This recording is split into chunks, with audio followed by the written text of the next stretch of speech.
Hello દોસ્તો, રાધે રાધે. કેમ છો બધા? મજામાં?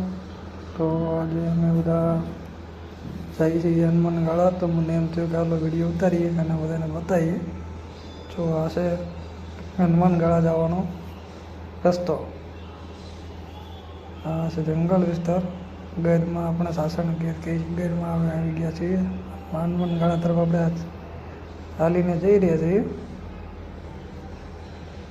જોવા તમે કેવો બધો સુંદર નજારો છે, એકદમ જંગલ.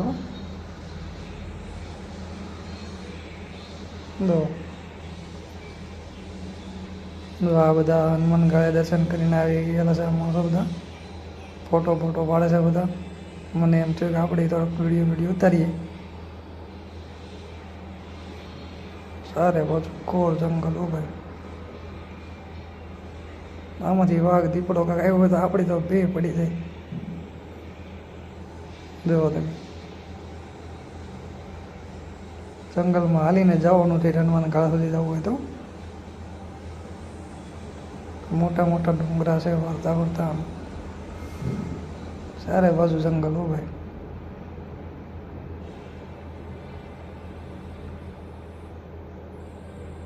જો આપણે હનુમાન ગાળા તરફ પગી ગયા છીએ. જો આ મોટો જબર પહાડ છે. જો આ મોટો જબર ડુંગરો છે ઉપર છે. કવડો મોટો પહાડ છે, મોટો જબર ડુંગરો છે. આ જવાનો રસ્તો છે. આ નીચે ખાઈ છે ઊંડી, જંગલ છે. જો મારા ભાઈ આગળ વહી ગયા છે, હું પાછળ લઈ ગયો છું. આ બધું જંગલ છે. જો આયા કાળભૈરવ દાદાનું પથ્થર છે.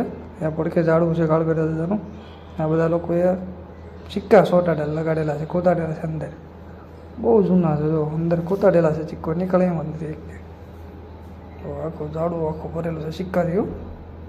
બધા રૂપિયો 2 રૂપિયા એવા સિક્કા બધા અંદર ચોંટાડેલા છે, લગાડેલા છે. જો કોતાડેલા છે અંદર બધા. જો આ બધા સિક્કા છે. આ કાળભૈરવ દાદાનું મૂર્તિ છે. ને માથે બધા સિક્કા લગાડેલા છે. ને હેઠે બધું જંગલ છે આખું. હવે આપણે જઈશું આગળ હનુમાન ગાળા તરફ. જો આ બધું જંગલ છે. જો કેટલું જંગલ હોય. સાસણ ગીરના જંગલમાં જ આવી ગયા એમ જ માનવાનું આપણે.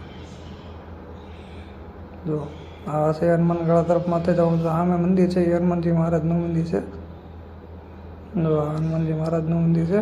આ ઉપર જો માથે ભરે 2 મજના મોટા મોટા બોડા છે. આખો ડુંગરો છે મોટો પથ્થરવાળો. અને ભેખડાવાળા દાદા તરીકે એ છે.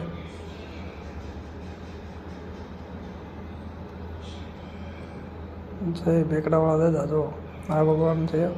અહીંયા આપણે રાજુલા ગયા હતા, તો રાજુલાથી થયું ચાલો આપણે ત્યાં જાતે ના આશ્રમ છે. અહીંયા ઘણા લોકો ટુરિસ્ટ લોકો આવે છે ફરવા માટે, જોવા માટે. આખું જંગલ, સાસણ ગીરના જંગલ જેવું જ છે બધું. તો આ બધા માણસો આવેલા છે.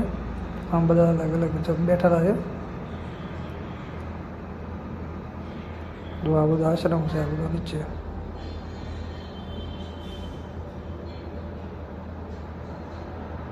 આ જંગલમાં જો આશ્રમમાં તો કેટલી સાફ સફાઈ છે બધી. તો આ નાના છોકરાને બધા ફરવા આવેલા છે.